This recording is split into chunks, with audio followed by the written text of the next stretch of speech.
A couple of months ago, around Christmas time, I was visiting New York City with my brother and his family, and we were staying at an Airbnb in Brooklyn, about a 30-minute subway ride from Manhattan. And the first night there, I went to a little grocery store nearby to get some eggs for breakfast the next morning, and I was shocked to see that they were almost $8 a dozen. Just for some regular, non-organic eggs, probably not free range or even cage-free.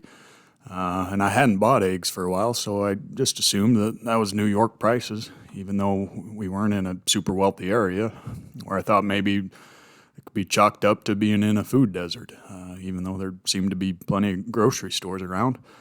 But no, turns out that was just my first encounter with eggflation. And then, of course, I started to see it reflected everywhere, not just in the stores when I went to buy eggs, but in jokes about how this Easter we'll be painting potatoes instead of eggs, or how we should rename eggs as chicken caviar, and in bad puns about eggflation and how everything has become so egg-expensive. And of course, in all the internet memes going around, some of which gave me a good chuckle, like the hen that's all gussied up, rocking a Louis Vuitton purse, a pricey-looking fascinator, strutting around in some Gucci stilettos, living the high life, with the caption, "Chickens now be like." Or the guy on a beach who's kneeling down to propose to his girlfriend, and instead of opening up a box with a diamond ring, it's a carton of eggs, to the delighted reaction of his bride-to-be. Pictures of eggs dropped on the floor with captions about how they'll never financially recover from this, that, oops, there goes the kids' college fund. But jokes aside, the reason behind the rise in prices, which are starting to come down now some, is actually pretty tragic if you hadn't heard it. It's not just inflation in general and the supply chain, although that's part of it. But the biggest reason for it is the deadliest avian flu outbreak in history, which killed more than 50 million birds in the U.S. alone. I mean, that's just a staggering number of birds. At any rate, with eggs on the mind, I thought that egg idioms would make for a good theme for an episode. So, welcome to episode 10 of this season's Idiom America. This one's all about eggs. But before diving into some egg idioms, I was first curious about why eggs come in a dozen. Nothing else really comes in a dozen like that, to that degree. Donuts maybe, but even then you can walk into a donut shop and order any number you want. Roses too, I guess, but again, you can get whatever number you want there. But eggs, your only options are usually a dozen or half dozen or a dozen and a half or 2 dozen for the most part. And it turns out that this likely dates back to the units of measurement known as English units, which were used in England up until 1826 when they were replaced by imperial units. And these English units evolved as a combination of the old Anglo-Saxon and Roman systems of units, and they first pop up in the 1215 Magna Carta as a statutory declaration for the uniformity of weights and measures.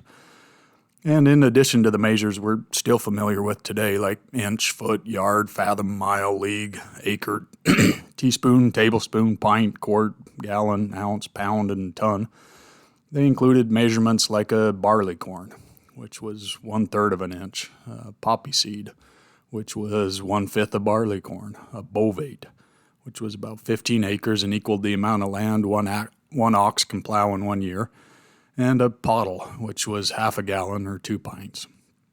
And in that system, there were 12 pennies in a shilling, kind of like we now have 12 inches to a foot. So it makes sense to sell 12 eggs for a shilling. Or that's what some think anyway, although there's no firm evidence there. But breads and rolls were sold the same way at market in a dozen, which gave rise to the idiom baker's dozen, meaning 13 of something. And this term goes back to the 13th century when King Henry III ruled that severe penalties would be inflicted on bakers and others selling goods at market if they cheated their customers. And so to ensure that the buyers were not being accidentally shortchanged, it became common practice for the baker or farmer to put an extra roll or egg into each customer's basket, just to be sure that you wouldn't face that penalty. Hence, a baker's dozen is 13, not 12. And some think that the use of dozen here has more to do with the easy math for the sale and shipment of eggs from farms to urban markets. The number 10 can only be divided by 2 and 5, while 12 can be seen as 2 by 6 or 4 by 3, which makes it better for things like shipping and selling goods. Who knows? In lots of parts of the world, though, eggs aren't sold by the dozen and can be bought by tens or eights or by the egg. But given the fact that we're still using things like miles and feet and gallons here in America, I don't see the dozen eggs going away anytime soon. And just like there's more than one way to skin a cat, there's more than one way to cook an egg. If we're just talking eggs on their own, we got fried eggs, scrambled eggs, boiled, poached, sous vide, and of course the omelet. And egg preparation is such a basic foundation of cooking that we have the idiom "can't boil an egg" to refer to someone who can't even make a simple meal. She can't boil an egg, so he does all the cooking. And there used to be literal truth behind the idiom that you can't unboil an egg, just like you can't unscramble an egg or unring a bell. But scientists in 2015 apparently figured out how to reverse the process and actually unboil a hen's egg with a device that pulls apart the tangled proteins of a cooked egg and allows them to refold. So there's that, I guess. Yay, science. The omelet gives us the idiom proverb, "You can't make an omelet without breaking some eggs." Also heard is you got to crack some eggs to make an omelet, meaning that you have to do something that's maybe not so good in order to get a good result. And this one, just like the word omelet itself, comes from the French, where it was a proverb going back to the early 1700s.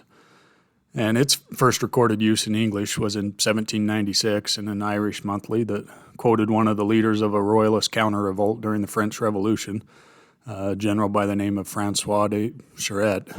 And when he was captured and put on trial and accused of causing the death of a lot of people, he responded, "Yes, omelets aren't made without breaking some eggs."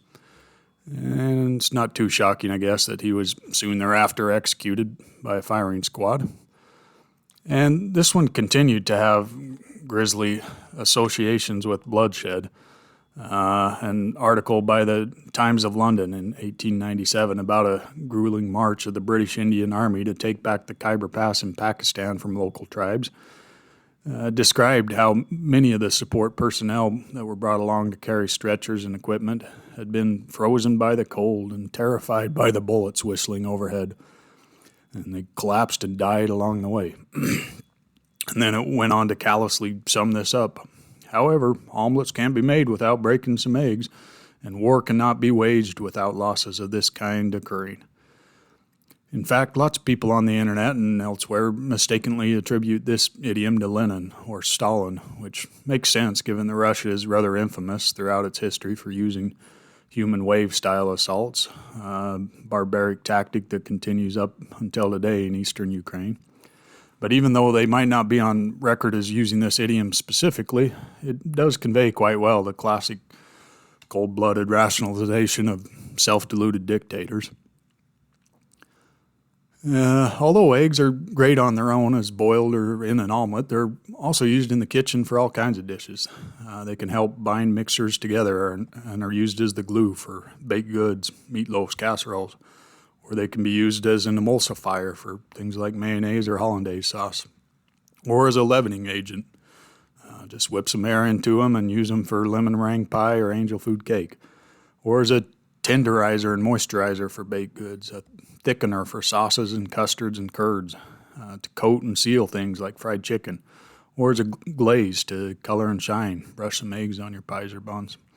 In short, they're super versatile, and they're not just versatile in the kitchen, they're versatile in the language as well.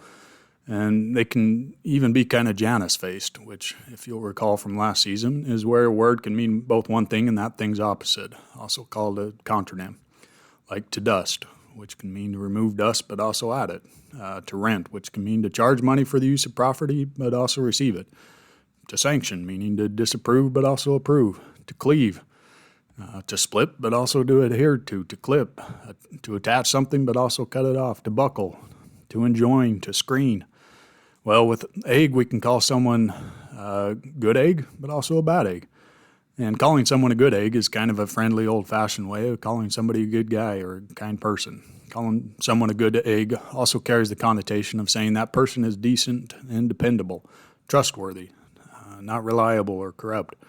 In other words, the opposite of a bad egg, somebody who is dishonest, reprehensible, unreliable, a good-for-nothing. or if used with less real intent, roguish or rakish. And that's actually how good egg likely arose as an idiom, as a reaction to the older idiom bad egg, which appears to have been first used as an idiom in 1855 in Samuel A. Hammett's novel Captain Priest, where he writes, "In the language of his class, the perfect bird generally turns out to be a bad egg." And this one also connotes somebody who fails to meet expectations, who's disappointing, someone that on the outside might appear okay, but when you crack the shell, it turns out to be rotten inside. And speaking of rotten, you might think that the idiom rotten egg means the same thing as bad egg, and it can be used that way, but it also means somebody who's the last or slowest in a group, and it comes from the childhood taunt, "Last one in is a rotten egg." And as a kid, we used to say this to each other all the time, just to make a race out of doing something or getting somewhere. We'd yell out, "Last one in's a rotten egg." So as to the question of where it came from, the best answer is probably just that, childhood. But there's some logic there too, as the last egg used up is bound to be the most likely one to turn out to be rotten. At any rate, according to the Dictionary of Catchphrases, American and British, from the 16th century to the present day, the rotten egg children's taunt is originally from the U.S., and it arose in the late 19th century or early 20th. And you might tell a bad egg to go suck an egg, an idiom meaning to go take a hike, buzz off, usually used as a rude way to tell someone to go away or leave you alone. Although you sometimes hear it as just a general expression of anger, scorn, disdain. "Hey, nice haircut. Did you use a hedge trimmer? Oh, go suck an egg." And this one's been around for a long time. A bit quaint, but it hasn't been around as long as the even quainter phrase, "teaching your grandma to suck eggs," which I'd never heard before, but is apparently more common over in the UK, and it refers to a person giving advice to another person in a subject with which the person is already familiar. It's thought that the meaning of this one derives from the fact that back in the day, the simplest way for elderly people with bad teeth to get their protein was to poke a pinhole in the shell of a raw egg and suck out the contents. And a grandma was usually, therefore, already a pretty practiced expert on sucking eggs and did not need anyone to show her how to do it. So there's those that think that "go suck an egg" comes from this older phrase involving grandmas, but I think it's more likely that it came about independently, as egg sucking just seems like an insult-worthy activity. Think here of a prior episode where we looked at Teddy Roosevelt and his coinage of weasel words, which referred to how a weasel sucks the good stuff out of an egg, just like weasel words had the meat sucked out of them. And if you were sucking some eggs, you're probably bound to get egg on your face, an idiom I kind of like to use from time to time. And this means to suffer some humiliation or embarrassment for having done something or to have done it ineptly. And this one came about fairly recently in America in the last half of the 1900s. But surprisingly enough, considering its recent origin, it's not too clear where it came from exactly or what it refers to. Some theories out there on the internet are that it evolved out of teenage slang and references a messy manner of eating that might leave food around one's mouth, which I suppose could be an embarrassing social gaffe at a meal, or that it goes back to when subpar actors in popular theater in the 1800s would often be pelted with rotten vegetables and eggs, and therefore end up with egg on their faces. Another theory talks about how farm dogs sometimes develop a taste for eggs, and in order to find out which dog is the perpetrator, a farmer will look for the egg on the dog's face, a sure sign of guilt. But my theory is that it might come from egging, which is the act of throwing eggs at people or property, a time-honored Halloween tradition of mild vandalism. But there's a whole history of people throwing eggs at politicians or other high-profile figures as a form of protest. And high-profile people who have been egged include David Cameron, Arnold Schwarzenegger, Viktor Yanukovych. I saw a news article about this one just a couple of months ago when somebody threw an egg at King Charles III during one of his early walkabouts as the new king. And the idea behind egging someone is more to embarrass them and draw attention to something than to actually injure them, I think. Kind of like shoving a pie in someone's face. So It makes sense to me that it would be connected to the idiom egg on one's face, but who knows? Apart from actually egging someone, you can egg someone on, meaning to incite, to provoke, goad, to urge someone to do something, often something mischievous. He wouldn't have done it if his friends hadn't egged him on. And this one actually has a rather surprising etymology. It has nothing to do with eggs, nor is it connected to other phrases that use egg as a verb, like over-egg the pudding.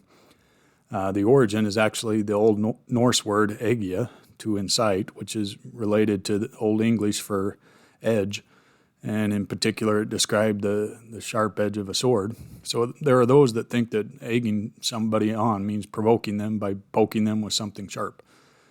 Anyhow, the word came into English around the year 1200, and it's about the only context that you hear this verb used anymore. And over-egg the pudding, that's mainly a British one. You don't hear it much here in America, maybe because we're not as enamored with pudding as the Brits, but it's one that has a couple of meanings. First, it can mean that you try so hard to improve something that you spoil it, for example, by making it seem exaggerated or extreme. And second, it can mean to make something seem larger, more important, better, or worse than it really is. And this one originated as a simple literal phrase, alluding to the way that baked goods may be spoiled by using too many eggs. Then there's egghead, which is an idiom used as an epithet to refer to intellectuals or people considered out of touch with ordinary people and lacking in common sense or practical experience, the ivory tower type. A famous use of this one is when Richard Nixon used it against the Democratic nominee for president in 1952, Adlai Stevenson. In fact, if you ask people today what they know about Stevenson, if they know anything, I'd bet the first thing they'd say is that he was an egghead. And this one was also used by Clinton advisor Paul Begala in the 2008 presidential campaign to describe Senator Barack Obama's supporters when he said, "Obama can't win with just the eggheads and African Americans." I was back in that testy race with Hillary. And the use of this one really got going in the 1950s in America after Nixon's famous use, although the precise origin isn't clear, but it could have had something to do with the phrase bald as an egg, as your stereotypical intellectual is often pictured as balding with an egg-shaped head, which if you take a look at some of the pictures of Adlai Stevenson, he really did have kind of an egg-shaped head. But the use of this one has continued in U.S. politics up until today. You had Donald Trump making news back in 2016 for dismissing the international regulations that ban torture as just being developed by some eggheads. There's an entertaining story about Stevenson, maybe apocryphal, but it was before the days of the ubiquitous smartphone recording device, so who knows. But it was about how he was campaigning for president in 1952, and he was told by an enthusiastic voter that he had the support of every thinking person in the country. "That's not enough, madam," Stevenson supposedly answered. "We need a majority." Finally, just quickly, let's take a look at a few more egg idioms, although one could spend days pondering the ancient question of which came first, the chicken or the egg, delving into infinite regresses and the like. But if I had to choose, my money would be on the chicken. Although it's true that all chickens are hatched from chicken eggs, it seems to me more likely that the first thing that had evolved into something different enough from what came before so that we'd call it a chicken or a chicken egg, that's got to be the chicken. All eggs look alike. But speaking of money, there are a few egg idioms out there dealing with that, like one's egg money, sometimes also heard as one's egg and butter money, meaning the money you have stashed away for buying little pleasure or home items.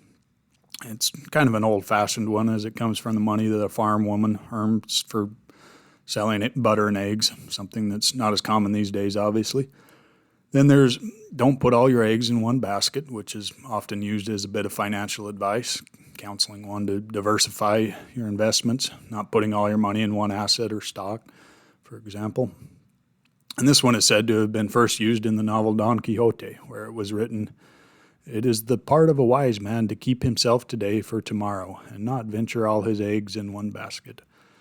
Finally, there's nest egg, meaning the savings that are set aside for future use, typically for one's retirement. The stock market crash has smashed the nest egg for my retirement. And this one has got kind of an interesting origin. A nest egg refers to the age-old practice of placing a real or fake egg into hens' nests to encourage them to lay more eggs. And these decoys, which have been used since at least the 14th century, were also called nest eggs. And there's also kind of a link there with the interest that you earn on invested capital. Put one egg in, get two out kind of thing, just like you put $100 into some retirement investment, hoping you'll be taking $200 or more out. But even with the recent rise in egg prices, I still wouldn't advise just hanging on to them as a retirement investment. Even the best egg will break bad eventually. But that's enough about eggs. Thanks for listening.